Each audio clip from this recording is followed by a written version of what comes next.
And if I last bell boxing down at Carl Greaves Gym with the two men of the moment, Harvey, Darren, Elding. Eldo, how's it going, pal? Very good, thanks, mate. How are you? Yeah, really good. The most important question I'm going to ask you tonight, Okay. and if you don't get this right, I'm cutting the interview short. What did you buy your old man for Christmas? I got him some running trainers. Yeah, running trainers, of all things. What he asked for? Yeah. That's not a bad shot. I'm happy to carry on now. Okay, good. So, take me back to November the 22nd. Last time we were at Newark Arena. Newark Showground.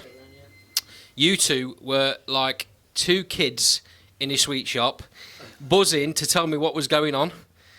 You couldn't at the time, but what a fight this is going to be. It is Saturday, 8th of March.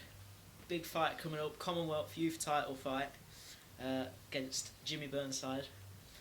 Winnable fight for me, in my opinion, but it's going to be a good night. I'm looking forward to it. So, there's quite a lot of similarities between you and Jimmy, in the sense that you've got two opponents in common. I don't know if you know this. Luke Flash and Jack Pollard. Yeah. Is that where the similarities end? Yeah, that's about it. 100%. Yeah. No similarities in the style, nothing like that. Just them two opponents. It is a real clash, isn't it? It is. Jimmy, I'm sure you've watched what Jimmy does. I'm sure you've seen footage, or you've maybe been at a couple of shows or whatever. Jimmy's quite a slick fighter. You obviously are completely different. You're very aggressive, punching power. It's going to be a real clash, right? Real clash of styles. Oh, 100%. It is. It's. They say styles make fights, and obviously two different styles. I think it's going to make a very good fight, and I think I'm just going to be just too much for him. What do you see? I know you don't focus on your opponent. It's all about what you do in training, what you do in camp. What do you see are Jimmy's best attributes that you've got to look out for? Obviously, he's a very good boxer on the back foot. He likes to keep it long. When he's at his distance, it's where he's comfortable. So obviously, if I'm putting pressure on him, getting on his chest, making it uncomfortable for him, I think that's where he's going to struggle. Do you agree with that, boss? 100%, yeah. I just think Harvey's got a little bit, well, not a little bit, a lot more about him. Like what they've been working on with Carl and Adam in the gym.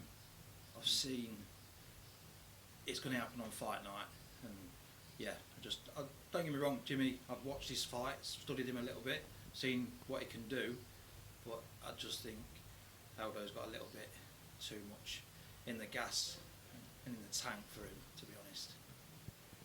Now, you might have took Christmas Day off, but knowing what you're like, you was back out again Boxing Day. Am I right? You are right, yeah. You are. Yeah, I took Christmas Day off, but been constantly ticking over. Obviously, at first, we was looking at this fight to be around 15th of Feb. But then there was a bit of delay with getting the venue and stuff like that, so it got pushed back to 8th of March. So Carl just said, like, just tick over, just keep it steady, which I've been doing. But you know me, I'm always in the gym. It's been better this time, to be fair, because Carl's given us a plan of training. Yeah, so yeah. it's not just him wanting to go in the gym. We took the gym keys off him at home. Carl's given us the plan. We've stuck to the plan, and it's all going top notch, to be fair. Yeah. So Serious then. We're getting to the point now. You've had this will be your 6th fight. Yeah. We had that one fight you was really disappointed in the draw. But since then, last time out, completely different version of you, right? Yeah, oh yeah, definitely. Obviously, I look back at the draw and I hate looking at it. I hate watching the fight back, but I'm so glad it happened, and it happened when it did as well. Because without that, obviously, I wouldn't have that feeling of what it's like, and I've always got that like extra bit of motivation. It's always just in the back of your mind when you're training, when you're preparing for your next fight. Like, you don't want that feeling again. So having it happen when it did, very early on, it's obviously a lot to learn from, and keeping that in my mind going forward, it's just that extra bit of drive. Has that focused you and pushed you onto that next level of training? I think so, yeah.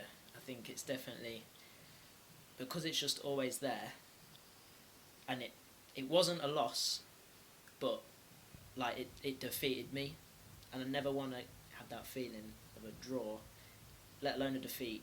So now going forward, I'm just, His work next ethic level. is quality anyway, but after that draw, and how disappointed he was, it was like, I've not seen him train like that before. I've seen him, obviously I'm with him every day training, so I know what he's like and his work ethic anyway, but I've seen a different side to him, and like the way he's hitting now and the power he's producing, like what he's doing in the gym with Carl and Adam, it's unreal, to be fair. And like I say, the focus on him is even more now.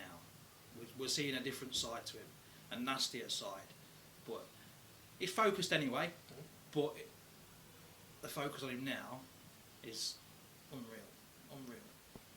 So the days, I was going to say the days off, but you don't have days off. The days when you're not in the gym with Cole, working on the technical side of stuff, you're at home, your dad's pushing you. Do you keep, I'm always interested in this about fighters, do you keep time records? That you know when you're doing sprints, I've seen you do your hill sprints and stuff, do you keep time records? Track sprints, yeah. Hills and steps, not particularly. They're just like as quick as possible. But with my track sprints, it's all timed and it's all logged down. So the next question, and I'm sure you where I'm coming from. The training session, he doesn't like the track sprints. It's the only part. I love every part of training. Track sprints is the only bit that I don't like. Why track sprints? I don't know. Honestly, I can't answer the question, but it's just, I don't know, it never gets easier. Every time you get on the track, it's just as tough as the last one. Don't matter how fit you are or how much you got in the tank, it's just as tough. Is it a motivation then when you're doing those sprints and when you're doing those hill climbs, and is it a motivation to improve on the last time? Is that how you look at your fitness? Yeah, 100%, because obviously when I'm getting back into camp, first time doing my track sprints, obviously I'll use that as a comparison going forward, how I feel the next time, and then time after that I'm using the previous time. So I've constantly got something to like compare it to. It says a lot about you and Jimmy that you're both taking this fight at this stage in your career. You Commonwealth Youth Feather title, not too many fighters in your position that haven't lost, same with Jimmy, haven't lost, would take this fight at this stage? No. To be honest, it's a fantastic opportunity. But my next fight was going to be a title fight regardless. So whether it was the Midlands area title, which is what it was going to be, and then obviously I got this offered to me, which I couldn't turn down, obviously. So either way, it was going to be a title fight. So this is a real good stepping stone's probably the wrong word, but it's a real good position to put yourself in. This is an 8-rounder, right? So it's a real good position to put yourself in for moving on to the next step of an area title, isn't it? Yeah, definitely. It's a massive step in the right direction. It really is. It's obviously we will be main event on the night, so there's going to be a lot of eyes on us, and there's a lot of talk at the minute on social media. It's getting out there, and obviously Commonwealth Youth Title. It's not just a small title. That's a big name. So it's a huge step in the right direction. Obviously, when I win this title, that's it. Time to start moving forward. There's been some really healthy competition between Cole, Greaves Promotions and Shinfields over the years. There's been some really good fights made. I'll talk about them in a second, but has there been much between the two camps on social media? I know there's a lot of banter goes off anyway, but has there been much between the two camps or between you and Jimmy? Not really, no. Both stayed really focused. Pretty much, yeah. To be honest, I haven't really seen much of him at all. But you know, I'm always active on the social media anyway, so I'm always posting my training, not just because it's this fight, but I am pushing it just as much. But yeah, I've not really seen or heard much from him. So over the last couple of years, we've had Sean Bruce and Fraser Morgan, for the area title. Absolute barnstormer. I don't know if you saw that fight. It was a fantastic fight. It was a very good fight. And then a few years back, 2022, Ben Norman versus Liam Dring. Again, absolutely outstanding fight. Really close. Both of those fights really close. This is going to be another one right up there with a minute. Oh yeah, 100%. This is, yeah, it's going to be a fantastic fight. I'll make sure to put on a performance for everyone on the night. So, you've got, what, 4 weeks? Just around 4 weeks left.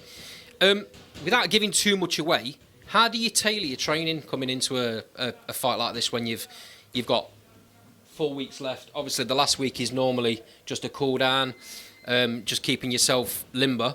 You've got 3 weeks left. How's that tailored training? It's tough training at the minute, to be honest. Everything has been up the level from the last time, but which was expected, and honestly, I prefer it a lot more. But yeah, it's tough, and now it's all about just getting the right sparring as well. Looking at correct sparring partners that are gonna put up a performance like Jimmy will. It's sort of mimicking, finding, really. Yeah, it's finding the right people. Guys in, you know, and he's sparred a few lads, which is good, top quality lads, to be fair. It's Not always easy to find sparring partners that have got the same style as anyone you're going in with. No. But you try and obviously pick someone with that type of style. Has it been easy to get people? I wouldn't say easy, but obviously Carla's got a good few contacts, so if we can think of someone, Carl will get the message out there and get them in. And obviously we get a good mixture of people as well, so it's not just one style we're sparring against. We have got the multiple different styles, because obviously you never know what Jimmy's going to come with on the night. We've got to be prepared for all scenarios. The really interesting thing for me in this fight, normally when you get Midland rival gyms, the fight normally takes place at one of that gym's home shows. Yeah. This ain't any of them. It's on neutral ground with the neutral promoter. I think Jimmy's manager has match made this fight though.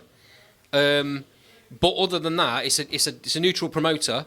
How do you see that is it an advantage, or does it just make the level playing field? I think it's a level playing field, but I think it'll also be like a good opportunity, not just for me but for us both as well. Obviously we're both coming in onto a different promotion.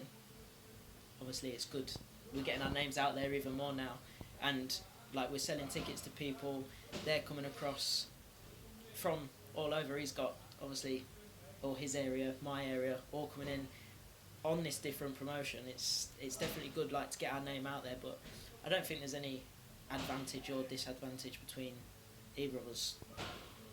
This show's at Magna Rotherham. Mm-hmm. Nice venue. I don't know if you've been to any shows there or you've seen any shows there. It's a really good venue for boxing. Yeah, they have amateur shows there, aren't there? A lot, yeah. Like England Championships and stuff like that. Also, a decent venue, to be fair.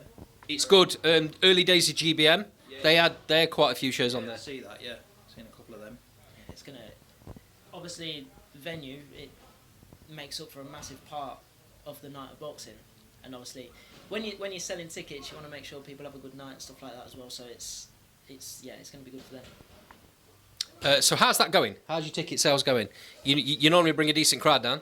Yeah, it's going really good, to be honest. They're flying out, to be honest. There'll be a decent lot of Team Pretty Boy down there, so we'll be making some noise. It's great to hear. Last one for your dad. You're Harvey's, and we've said this a number of times, you're Harvey's biggest fan, but you're also his biggest critic. Are you seeing anything different in his attitude towards this fight? Is he more focused? And be honest, I know he stood next to you, but I know you'll be honest. And the way he's training, is there anything different this time out? Like I said earlier, his work ethic's second to none anyway. But this time I've seen a different side to him. Not just in training, but out of training as well. When it's a relaxed time as well, seeing a different side to him is more, like I say, he's focused, but more now. Because it's not just, obviously the draw before, but everything, what he's been building to, and that he wants, where he wants to go. This is just it. This is just the beginning now. And like I said, the things he's been doing in the gym with Carl and Adam, not just in here, at home as well, his mindset as well, to drag himself out, not drag himself out of training, but get himself up and do the runs, the early mornings, the late nights. He's putting it in, and like I say, he's focused anyway. But this, I've seen a different side to him, like just in sparring itself, the way he's picking his shots better and just everything around it. At the minute, I've just seen a different thing. Like I say, biggest fan, but his worst critic. And if I see something that I don't like, I'll tell him, and he knows that. So, but it works. And say what's happening in this gym, it's can't be more than that. I'm so happy. It's good. You don't often get a father-son relationship, whether it's the father being the trainer or the father being a really big part of the team, where the father's not blowing smoke. But that definitely happens in this relationship. You tell him how it is. I've seen it. I've seen it. I've seen him come out the ring, and you just tell him straight how it is. But that's how it should be, right? Oh yeah, definitely. I don't want to tell him he's doing well if he's not doing well, because that's the wrong thing to do, in my opinion. There's no point blowing smoke up his arse. Like, he's got to be told, and if he's doing the right thing, I praise him, you know. And that to me, that's how it should be, and that's how it's been from day one, from his first like amateur day at Boston ABC. From the first minute he did a bit of sparring just to get fit, and I said to him, like, you know, you've got to be doing this. If not, you're going to get clipped, and that's what'll happen. Boxing, you don't play boxing, and he's understood this, and the way he's working, it's showing, not just in the ring but out the ring. Young kids look up to him, and it's fantastic to see. Anyone watching this? Last thing from me. Anyone watching this that get inspired and want to come down to this fight, see this fight? Where did they get tickets from? Tickets are available from me. If you reach out to me on my Instagram, it's just Harvey Eldo. Drop me a message and I'll get tickets sorted. Send them out to you, or if you live fairly local, I'll come and drop them at your door. With a signed photo? If you like. Lads, thank you for your time. Really appreciate it as always. I can't wait to get down to this fight. It's going to be absolutely outstanding. Anybody watching this, get yourselves down to this fight. It's going to be magic. Thanks for your time, boys.